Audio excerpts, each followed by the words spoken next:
Si te gustan los relatos de brujería y venganza, has llegado al lugar indicado. Déjame contarte esta historia, donde la protagonista se enteró de que su marido le fue infiel. Descubre qué hizo al respecto. Sin más preámbulo, iniciemos el relato de brujería.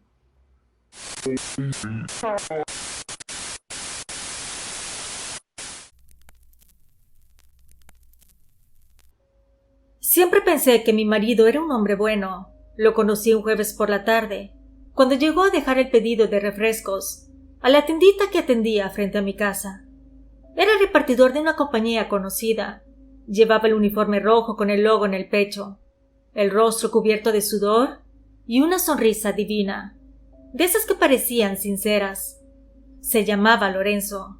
Vivía en la capital del estado, a poco más de una hora de mi pueblo, pero pasaba por ahí cada semana en su camión. Al principio apenas cruzábamos algunas cuantas palabras, el saludo, la firma del recibo, algún comentario sobre el calor o el camino lleno de baches. Pero con el tiempo empezó a quedarse unos minutos más. Me contaba que vivía solo, que su mamá había fallecido hacía unos años y que no le gustaba la ciudad porque allá todo era ruido y caos.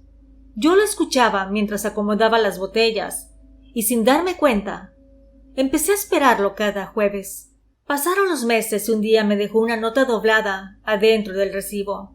Me deseaba un buen día y me pedía permiso para mandarme algún mensaje de texto. Así empezamos, con mensajes, llamadas y al poco tiempo, visitas los fines de semana. Cuando nos fuimos a vivir juntos decidimos hacerlo en mi pueblo, en una casa que levantamos con la ayuda de mi familia. Poco a poco, en un terreno que mis padres me habían regalado. Mi papá lo había heredado de sus padres, pero como era muy grande, lo dividió entre todos nosotros, sus hijos. Lorenzo y yo tuvimos 2 hijos. La vida era sencilla, con sus días buenos y otros muy cansados, pero en general eran tranquilos. Lorenzo trabajaba mucho. Había conseguido trabajo en una tienda de construcción a la que iba temprano y regresaba a las 6 de la tarde. Siempre llegaba con algo para los niños y una sonrisa para mí. Yo pensaba que todo estaba perfecto, hasta aquella noche. Habíamos terminado de cenar cuando de la nada su celular empezó a vibrar. Él se puso tenso y lo tomó con la mano, y posteriormente lo llevó al cuarto y lo metió en la cómoda. Fingí que no me importaba, pero algo dentro de mí no volvió a sentirse igual. Me acerqué despacio a la cómoda, abrí el cajón donde estaba el teléfono y lo tomé con cuidado, con ese temblor que da la culpa y también la curiosidad. Entonces vi el mensaje que decía «Mamita». Lo extraño era que no era su mamá, porque mamita no le podría decir «Te extraño, te amo y quiero verte de nuevo». Así que sentí al leer esas palabras que se me helaba la sangre. No había duda. Mi marido tenía una aventura. Me acosté a su lado sin decir palabra, escuchando su respiración tranquila, su sueño profundo, y me odié por no atreverme a despertarlo y reclamarle lo que acababa de ver. Sin embargo, a pesar de que no dormí toda la noche, al día siguiente actué como si nada. Pasaron los días y seguí fingiendo normalidad. Cocinaba, lavaba y atendía a la tienda. Saludaba a los vecinos con una sonrisa que no me nacía, pero que debía mantener para no levantar sospechas. Sin embargo, por dentro ya nada era igual. El silencio entre Lorenzo y yo se había vuelto real. Era como una pared gruesa, difícil de atravesar. El siguiente domingo me dijo que iría a ver el partido de fútbol con uno de sus amigos, que después de que finalizara el partido regresaría a casa. Vi cómo se bañaba, se arreglaba y perfumaba. Incluso se colocó la camiseta de su equipo favorito. Me dio un beso seco de esos que se dan por costumbre y se fue. Apenas escuché cómo se cerraba el portón, apagué la estufa y me asomé por la ventana. Caminaba con paso firme por la calle de terracería, con las manos en los bolsillos y silbando. Pensé que iría a la casa de sus amigos, uno que vivía apenas a unas cuadras, pero algo en su andar me hizo sospechar. Así que tomé mi suéter, salí sin hacer ruido y lo seguí. Lo hice a la distancia, sin prisa, con el corazón golpeándome en el pecho y el coraje empujándome a cada paso. Caminé detrás de él como una pantera acechando a su presa, agazapada, invisible entre las sombras y los árboles del camino. Después de doblar en varias calles, ninguna en dirección a casa de sus amigos, supe que mis sospechas eran ciertas. Finalmente se detuvo frente a una casita verde, con una reja de madera y un árbol de mango grande en la entrada. Vi cómo tocaba la puerta, y una mujer le abrió. Él entró sin dudar. Me quedé unos metros oculta entre los árboles, pero vi mi reloj y vi que habían pasado 30 minutos y Lorenzo no salía. Así que caminé hacia la casa, toqué la puerta y una mujer me abrió. En el pueblo todos nos conocíamos, así que yo sabía perfectamente quién era ella. Su nombre es Juana. Una mujer con la que había ido a la primaria. En la adolescencia también nos llevábamos, aunque no éramos íntimas amigas. Por eso cuando me abrió la puerta y me vio, quedó pálida. Me preguntó que qué estaba haciendo ahí. Yo le dije que iba por mi esposo. Ella me dijo que no había nadie más. Entonces, yo caminé atravesando la sala hasta llegar a la habitación. Ahí estaba Lorenzo, acostado, medio desnudo, solamente tapado con la sábana. No tuve que decir nada. Me miró con los ojos muy abiertos, como si hubiera visto un fantasma. Yo lo miré con una calma que ni yo misma entendía. No tienes perdón, le dije. Eres un desgraciado. Quédate aquí con tu amante, a ver si te aguanta. Ya no regreses a casa. Solo necesito que me des el dinero de la manutención de los niños. No esperé respuesta. Di media vuelta y salí de aquella casa, con el corazón deshecho, pero con la frente en alto. Cuando Lorenzo llegó a la casa 40 minutos después, vio cómo sacaba sus cosas a la calle. Ahí, en la tierra, le tiraba camisas, pantalones, zapatos. Todo lo suyo estaba afuera. El ruido de las gallinas y el ladrido de los perros de mi hermano, quien era mi vecino, acompañaba la escena, como si el pueblo entero fuera testigo. Lorenzo se quedó de pie mirando el desastre con las manos en la cabeza, con una mezcla de furia y desesperación. Hablaba sin parar, intentando justificarse, moviendo los brazos y suplicando que lo escuchara. Pero sus palabras eran solamente ruido. Yo ya no quería nada más con él. La prueba estaba. Él me había sido infiel, y yo no lo iba a perdonar. Intentó acercarse a mí, pero no llegó lejos. Mi familia, que vivía en el mismo terreno, ya había escuchado el alboroto. Mis hermanos salieron uno tras otro, hombres grandes, curtidos por el sol, con las manos gruesas de tanto trabajar la tierra. Se cruzaron de brazos frente a él sin decir palabra, y no hacía falta. Su sola presencia era suficiente para detener cualquier intento de acercamiento. Lorenzo se quedó inmóvil, pero respiraba con agitación. Luego pidió unas bolsas de basura para meter sus cosas en aquellas. Uno de mis hermanos se apiadó y le regaló unas cuantas. Y ahí, frente a todos, se arrodilló y empezó a guardar sus cosas en las bolsas, prenda tras prenda, como quien junta los restos de su propio orgullo. Lo observé sin decir palabra. Cada movimiento suyo era una confirmación de lo que yo ya sabía, que no había nada que rescatar. Cuando terminó se levantó lentamente con la mirada llena de rabia. Dijo cosas que no quise escuchar. Solamente lo vi apuntándome con el dedo, lanzándome maldiciones, prometiendo que me iba a arrepentir, que nadie me querría con 2 hijos, que era una tonta. Pero yo estaba muy enojada. Su voz me resoplaba como el polvo sobre las piedras.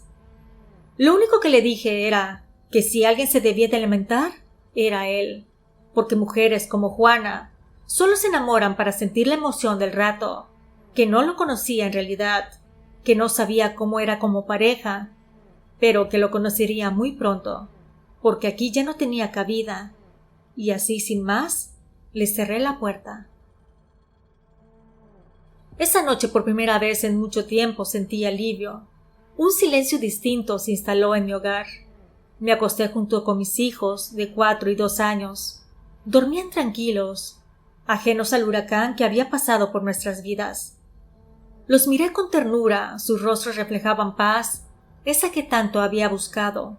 Me quedé observándolos hasta que el cansancio me venció. Dormí profundamente, sin lágrimas y sin sueños. Solo una sensación de descanso, como si por fin algo oscuro se estuviera levantando de mi vida. Los días siguientes fueron como una prueba de fuego. Como tú sabes, en los pueblos chicos las noticias corren muy rápido. Así que la mía se desparramó por las calles, como si alguien lo hubiera gritado desde la torre de la iglesia. En cuestión de horas, todos sabían que Lorenzo se había ido con Juana, que me lo había quitado, que yo no lo había sabido retener feliz en mi hogar. Pero lo peor no era lo que decían, sino cómo lo decían. En el mercado las señoras fingían no mirarme, pero cuando yo pasaba, murmuraban cosas de mí. En la tienda los clientes se quedaban unos segundos de más, buscando en mi cara alguna señal de derrota. Unas personas se atrevían a decirme con tono lastimero: «¡Qué mal, mujer, que Lorenzo se haya ido con la Juana!». Y otras personas aún más cínicas se daban el lujo de decir que eso le pasaba a las mujeres, que no sabían hacer felices a sus hombres. Yo les escuchaba sin alterar el tono. Les decía que no se tenían que preocupar por mí, que yo estaba bien, que los que debían temer eran ellos, porque habían actuado mal, y que todo lo que se hace en esta vida se pagaba. Algunos se quedaban callados, otros se reían nerviosos, pero en el fondo sabían que yo tenía la razón. Pasaron 2 semanas y una tarde regresé a casa, después de dejar a mis hijos con mi madre. Apenas crucé la cerca, sentí algo extraño. La puerta de la casa estaba entreabierta. Entré despacio, miré alrededor y lo noté enseguida. Faltaban la televisión y el microondas. No tardé en entender. Me fui directo al trabajo de Lorenzo. Lo encontré en el patio revisando su camioneta, con las manos llenas de grasa. Cuando me vio ni siquiera fingió sorpresa. Me dijo con esa voz seca y arrogante que antes pensaba que era seguridad, que sí, que él se había llevado esas cosas, que era lo único que se iba a llevar, y que mejor lo aceptara y siguiera con mi vida. No pude creer el tono en el que me habló. Era como si nunca me hubiera conocido. No quedaba rastro del hombre con el que había formado una familia, ni del padre que me ayudaba a cargar a los niños cuando eran muy pequeños. Solo quedaba un desconocido, con una mirada fría y una rabia mal disimulada. Me marché sin contestarle, pero el dolor se convirtió en coraje. Días después, comenzaron los nuevos rumores. Decían que yo lo había engañado con el señor de la tienda, que no lo atendía y que por eso se fue con otra, que me pasaba los días quejándome, que él se había ido porque yo era una mala esposa. Los chismes empezaron a multiplicar, en la plaza, en la iglesia y hasta en la escuela. Todos tenían una versión distinta de mi historia, y en ninguna de ellas yo era la víctima. Y es que, desgraciadamente, la gente no sabe medir el alcance de sus palabras. Creen que burlarse de las desgracias ajenas los hace superiores, pero no saben que hay personas que cuando las provocan demasiado, despiertan cosas que es mejor dejar dormidas. Y así me pasó. Me hirieron tanto que encendieron algo en mí que ya no podía apagar. Porque sí, muchas veces es tanto que lastiman, que no imaginan el sentimiento que puede despertar en una persona. Y cuando eso pasa, ya no hay forma de volverlo a regresar. Así que, como comprenderás, fui a ver a la bruja a la que le decían la Yoya. Ella vivía al borde del pueblo. Decían que era partera y curandera, que había traído a más de una criatura al mundo y que con la misma mano que ayudaba, también podía enterrar. Decían que era tan vieja que nadie sabía su edad exacta, que sus padres nunca la registraron legalmente, por lo que no había registro de cuándo y dónde había nacido. Al entrar a su casa parecía que el tiempo se había detenido. Había un telar para hacer hamacas o tapetes. Se sentía el humo de la leña preparando frijoles, y en un rincón, una pequeña mesa de madera donde habían frascos con diversos materiales, además de un silencio profundo. Ella no preguntó mucho, sintió el coraje que llevaba pegado al cuerpo como una segunda piel, y lo señaló con la verdad de quien ha vivido demasiadas batallas. Había rabia, había dolor y había un marido que se había ido con otra. No hizo falta explicarlo todo. Las historias del pueblo llegaban con voz propia y la Yoya las escuchaba con primicia, ya que muchas personas chismosas eran clientes asiduas de ella. Cuando empezó el ritual de limpieza me empezó a decir cosas de mi vida. Me dijo que mi marido y esa mujer llevaban 4 meses viéndose a escondidas. Me dijo que Juana no lo quería de verdad, que le gustaba la comodidad de un hombre casado, que se veían cuando ella lo deseaba. Me habló de lo que yo ya intuía, que ahora fuera de la casa, la mujer lo tiene todo el tiempo, pero que la posesión no siempre trae felicidad.